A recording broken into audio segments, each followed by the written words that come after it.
पक्ष एकत्र आल्यामुळे मला मतदारसंघ राहिला नाही, मला कुठे जायला आवडेल या पर्यायाला आता उशीर झालाय। राज्यसभा निवडणुकीच्या तोंडावर बीडमध्ये पंकजा मुंडेंचं विधान।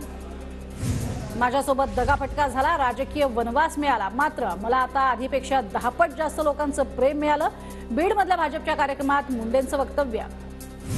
पंकजा मुंडे एक दिवस मनातील खदखद बाहेर काढतील। भाजपमध्ये ओबीसीचा वापर करा आणि फेकून द्या ही परिस्थिती। विजय वडेट्टीवारांची पंकजा मुंडेंच्या वक्तव्यावर प्रतिक्रिया। अंतरवाली सराटीत मनोज जरांगे पाटलांच्या आमरण उपोषणाचा आजचा तिसरा दिवस। जरांगे पाटलांची प्रकृती खालावली, जरांगेंना उपचार घेण्यास नकार। अधिसूचनेची अंमलबजावणी न झाल्यास देशभरात आंदोलन। 15 तारखेला अधिसूचनेची अंमलबजावणी न केल्यास काय होतं ते लक्षात येईल।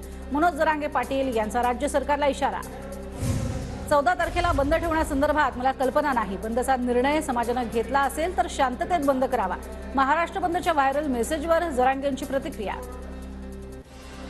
मराठा आरक्षणासाठी 16 तारखेला विशेष अधिवेशन होण्याची शक्यता। राज्य मंत्रिमंडळाच्या बैठकीत शिक्कामोर्तब होणार। विशेष अधिवेशनात मागासवर्ग आयोगाचा अहवाल मांडला जाणार, सूत्रांची माहिती। मराठा आरक्षणासाठी अधिवेशन बोलावलं जाईल असं वाटत नाही। सगळे सोयऱ्यांचा जीआर आणण्याचा प्रयत्न केला तर ओबीसींवर अन्याय। जरांगेंच्या सगळे सोयऱ्याच्या मागणीवर वडेट्टीवारांची प्रतिक्रिया। राज्य मागासवर्ग आयोगाची उद्या किंवा परवा महत्त्वाची बैठक। यात मराठा सर्वेक्षणाचा अहवाल मंजूर करण्याची शक्यता असल्याची सूत्रांची माहिती। दाढी रामाला नव्हती, रावणाला होती। एकनाथ शिंदेंची दाढी दिल्लीच्या हातात, त्यांच्या दाढीलाच आग लावणार, तुमची लंका आम्ही जाळणार। संजय राऊतांचा शिंदेंवर हल्लाबोल। गुंडांसोबतचे फोटो ट्विट करायला लागल्यामुळे शिंदे अस्वस्थ। मुख्यमंत्र्यांचे गुंडांसोबतचे असे फोटो समोर आणू की शहा सुद्धा विचार करते। संजय राऊतांचा मुख्यमंत्री शिंदेंना इशारा।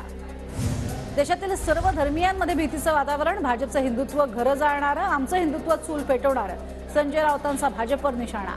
मुख्यमंत्री शिंदे आज कल्याण डोंबिवलीच्या दौऱ्यावर जाणार। पालिकेच्या विकास कामांचं उद्घाटन मुख्यमंत्र्यांच्या हस्ते होणार। उद्धव ठाकरे आदित्य ठाकरेंच्या दौऱ्यानंतर मुख्यमंत्र्यांचा दौरा। मुख्यमंत्र्यांनी बोलावली वाढवण बंदराविरोधात समितीची बैठक। 19 फेब्रुवारीला वाढवण बंदराचं मोदींच्या हस्ते भूमिपूजन करण्याचं नियोजन। मात्र वाढवण बंदर उभारणीस होणारा स्थानिकांचा विरोध वाढत असल्यानं बैठकीचं आयोजन। शरद पवार आज कल्याण उल्हासनगर दौऱ्यावर। उल्हासनगरमधील दसरा मैदानात होणाऱ्या एल्गार परिषदेला उपस्थित राहणार। आगामी निवडणुकीच्या पार्श्वभूमीवर बारामतीत अजित पवार गटाचे संपर्क दौरे सुरू। संभाजी होळकर यांच्या मार्गदर्शनाखाली गावोगावी संपर्क दौरे सुरू। बाबा सिद्दीकीनंतर मुंबईत काँग्रेसला पुन्हा खिंडार पडणार। काँग्रेसचे माजी नगरसेवक जगन्नाथ कुट्टी भाजपत जाणार। भाजप मुंबई अध्यक्ष आशिष शेलारांच्या उपस्थितीत पक्षप्रवेश। ठाकरे गटाचे आमदार राजन साळवींच्या कुटुंबाचा अटकपूर्व जामीन अर्जावरती आज सुनावणी। कोर्टाच्या आदेशाकडे लक्ष। अंतरवाली सराटीत 2.5 वर्षाच्या काव्याला मनोज जरांगे पाटील यांचा लळा। उपोषण स्थळी चिमुरडीच्या जरांगे पाटलांसोबत रंगल्या गप्पा। राज्यामध्ये इलेक्शन ड्युटीमुळे शिक्षक वर्गात संतापाची लाट। 50% शिक्षक शाळाबाह्य कामावरती बहिष्कार टाकण्याच्या तयारीत। मराठा सर्वेक्षणातनं उसंत मिळण्या अगोदरच निवडणुकीचं काम लावल्यानं शिक्षक वर्गात नाराजी। अमरनाथच्या मलंगडावरती वन विभागाची मोठी कारवाई।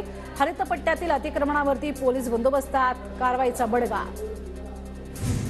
बुलढाण्यामध्ये आज सकल धनगर समाजाच्या वतीनं बंदची हाक। धनगर आरक्षणाची अंमलबजावणी करण्याची मागणी। आरक्षणाच्या मागणीसाठी 15 दिवसांपासून उपोषण सुरू।